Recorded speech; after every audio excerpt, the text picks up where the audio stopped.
বিসমিল্লাহির রহমানির রহিম। আসসালামু আলাইকুম ভিউয়ার্স। মা আমার মা কিচেন অ্যান্ড ব্লগে আপনাদের সবাইকে স্বাগতম। চলে এলাম নতুন একটি রেসিপি নিয়ে।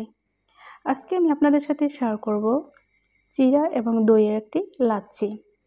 এই দুর্দান্ত গরমে এরকম একটা লাচ্ছি কিন্তু খুবই ভালো লাগে। তো কথা না বাড়িয়ে চলে যাচ্ছি মূল রেসিপিতে। এজন্য দেখতেই পাচ্ছেন এখানে আমি কিন্তু দই নিয়েছি চিরা, চিনি, এখানে লিকুইড দুধ নিয়েছি, গুঁড়ো দুধ নিয়েছি, কলা নিয়েছি, এখানে একটু আমি তরমুজ নিয়েছি। তো এবার শুরু করা যাক এই পুরো প্রসেসটি। তো ভিউয়ার্স, ভিডিওটি দেখার শুরুতে অবশ্যই একটি লাইক দিয়ে ভিডিওটি কন্টিনিউ করবেন। ভিউয়ার্স, এই গরমে কিন্তু আমরা অনেক রকমই ডেজার্ট, লাচ্ছি এগুলো খেয়ে থাকি। তো সেক্ষেত্রে কিন্তু এরকম একটা দুর্দান্ত লাচ্ছি বানানোই যায়। তো এরকম একটা লাচ্ছি বানিয়ে কিন্তু পুরো পরিবারের মন জয় করে নেওয়া যায়। তো এখানে দেখতে পাচ্ছেন আমি একটি পরিষ্কার বল নিয়ে নিয়েছি। এখানে দেখতে পাচ্ছেন 1 কাপ পরিমাণে আমি চিরা নিয়েছি। তো এটা যাতে একটু আমি পরিষ্কারভাবে চেলে নিতে পারি, এজন্য চালনির উপরে নিয়ে এটাকে বেশ একটু আমি নেড়েচেড়ে চেলে নিয়েছি, যাতে কোনো রকমে ময়লা বা ধুলোবালি না থাকে। দেখতেই পাচ্ছেন আমি কিন্তু নেড়েচেড়ে এটাকে ভালো করে পরিষ্কার করে নিচ্ছি। দইয়ের লাচ্ছি বা এই চিরা লাচ্ছি তৈরি করার জন্য এই চিরাটা কিন্তু একটু ধুয়ে নিতে হবে। দেখতেই পাচ্ছেন আমি পানি দিয়ে ধুয়ে নিচ্ছি। এভাবে 2 থেকে 3 বার পানি চেঞ্জ করে ধুয়ে নিলেই হবে। এটাকে কিন্তু ভিজিয়ে রাখার কোনো প্রয়োজন নেই। এটাকে জাস্ট আপনারা 2 থেকে 3 বার একটু পানি চেঞ্জ করে ধুয়ে নিলেই চলবে। এরপর আপনারা 2 থেকে 3 মিনিটের মতো পানি ঝরানোর জন্য রেখে দিলে চলবে, যাতে চিরাটা ঝরঝরে হয়। তো দেখতে পাচ্ছেন আমি চিরাটা ধুয়ে পরিষ্কার করে নিয়েছি। এখন একটা মিক্সিং বলে আমি নিয়ে নিচ্ছি পরিমাণ মতো দই। এটা আপনারা কতটুকু বানাবেন এটা আপনাদের আনুমানিক ধারণার উপরে। তো আমি যতটুকু বানাবো এর জন্য দেখতে পাচ্ছেন আমি 3 চামচ পরিমাণে ফ্রেশ দই নিয়েছি। এটা কিন্তু মিষ্টি দই, দেখতেই পাচ্ছেন। এখানে আমি চিনি দিয়েছি একদমই কম, 1/2 কাপের পরিমাণের মতো। তো যদি আপনারা টক দই ব্যবহার করেন সেক্ষেত্রে চিনির পরিমাণটা একটু বাড়িয়ে দিলেই চলবে। এখানে দিয়ে দিচ্ছি আমি 4 চামচ পরিমাণে ডিপ্লোমা গুঁড়ো দুধ, কারণ এই লাচ্ছি তৈরি করার ক্ষেত্রে কিন্তু গুঁড়ো দুধ দিলে খুবই মজা হয়। মিষ্টিটা ব্যালেন্স করার জন্য দিয়ে দিচ্ছি আমি স্বাদ মতো লবণ। এখন আমি এই সব উপকরণগুলোকে খুব সুন্দর করে একটা চামচের মাধ্যমে নেড়েচেড়ে মিশিয়ে নেব। ভিউয়ার্স, আপনারা যদি রেসিপিটি প্রথম থেকে শেষ পর্যন্ত একদমই ক্লিয়ারভাবে দেখেন তাহলে কিন্তু এরকম দুর্দান্ত লাচ্ছি আপনারাও যে কোনো মুহূর্তে বাসায় তৈরি করে খেতে পারবেন। আর যদি স্কিপ করে ভিডিওগুলো আপনারা দেখেন সেক্ষেত্রে তেমন কিছুই শিখতে পারবেন না। তো আমি সবসময় চেষ্টা করি খুবই স্বল্প উপকরণে অল্প সময় কিছু একটা আপনাদের শেখানোর জন্য। এই যে দেখতে পাচ্ছেন দইটা আমার মিক্সড করা হয়ে গিয়েছে। এই যে চিরাগুলো ঠিক 2 মিনিটের মাথায় কতটা ঝরঝরে হয়েছে তা দেখেই মনে হয় বুঝতে পারছেন। চিরাগুলো কিন্তু আমি দইয়ের মিক্সের মধ্যে দিয়ে দিচ্ছি। এখন আমি দিয়ে দিচ্ছি কিছু কলা কেটে রেখেছিলাম ওগুলো। আমি এখানে একটা পরিমাণে সবরি কলা কেটে দিয়েছি। এখানে আমি বেশ কয়েক টুকরো তরমুজ দিয়ে দিয়েছি। দেখতেই পাচ্ছেন আমি কিন্তু খুব ছোট ছোট করে কেটে নিয়েছি। এখন আমি এগুলোকে ভালো করে একটি চামচের মাধ্যমে মিক্সড করে নেব।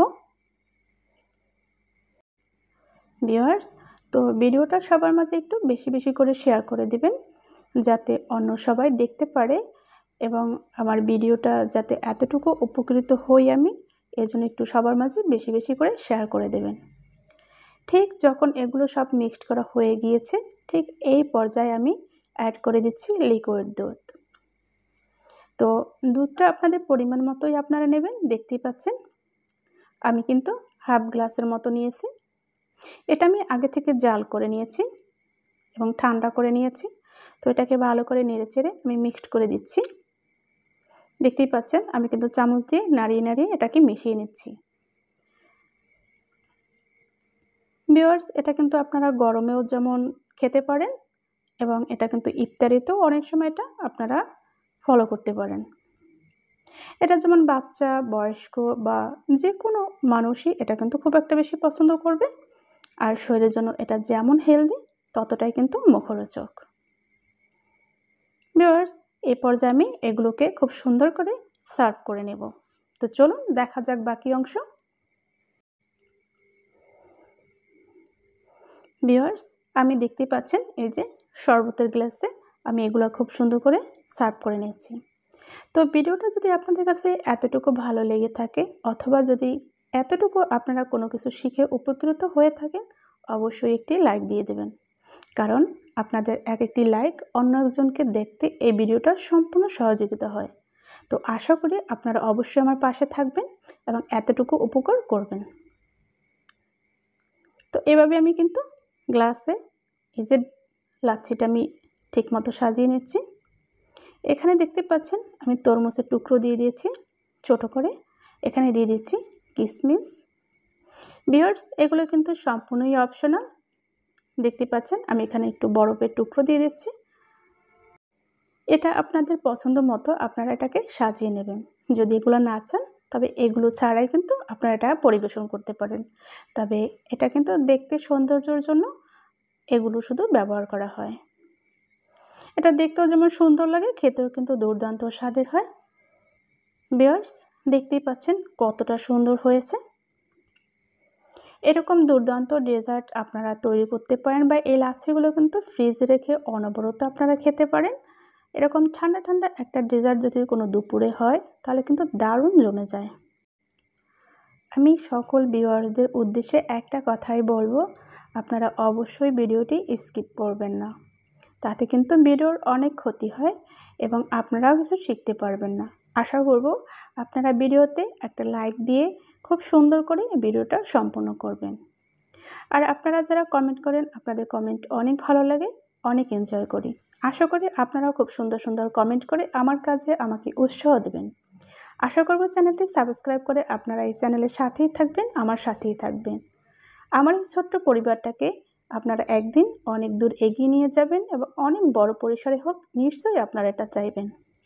তো ভিউয়ার্স, দেখতেই পাচ্ছেন কত সুন্দর দেখাচ্ছে। এই যে এরকম এক গ্লাস যদি লাচ্ছি আপনারা তৈরি করে পরিবারে কাউকে খাওয়াতে পারেন, আশা করি আপনাকে অনেক অনেক প্রশংসায় ভাসাবে এবং আপনিও অনেক বেশি প্রশংসা পাবেন। তো আপনারা অবশ্যই আপনাদের মতামত কমেন্টের মাধ্যমে জানাতে একদমই ভুলবেন না।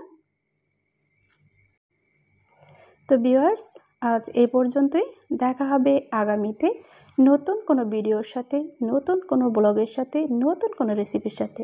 সে পর্যন্ত সবাই ভালো থাকুন, সুস্থ থাকুন। আল্লাহ হাফিজ। আসসালামু আলাইকুম ওয়া রাহমাতুল্লাহি ওয়া বারাকাতুহু। আমরা সবাই সবার জন্য আর সবাই সবাইকে সব সময়ের জন্য হেল্প করার চেষ্টা করব, যাতে সবাই আমরা একসাথে সামনে এগিয়ে যেতে পারি। আশা করি আপনারা সবাই আমার প্রতি খুশি রইলেন, আমিও আপনাদের প্রতি অনেক খুশি রইলাম।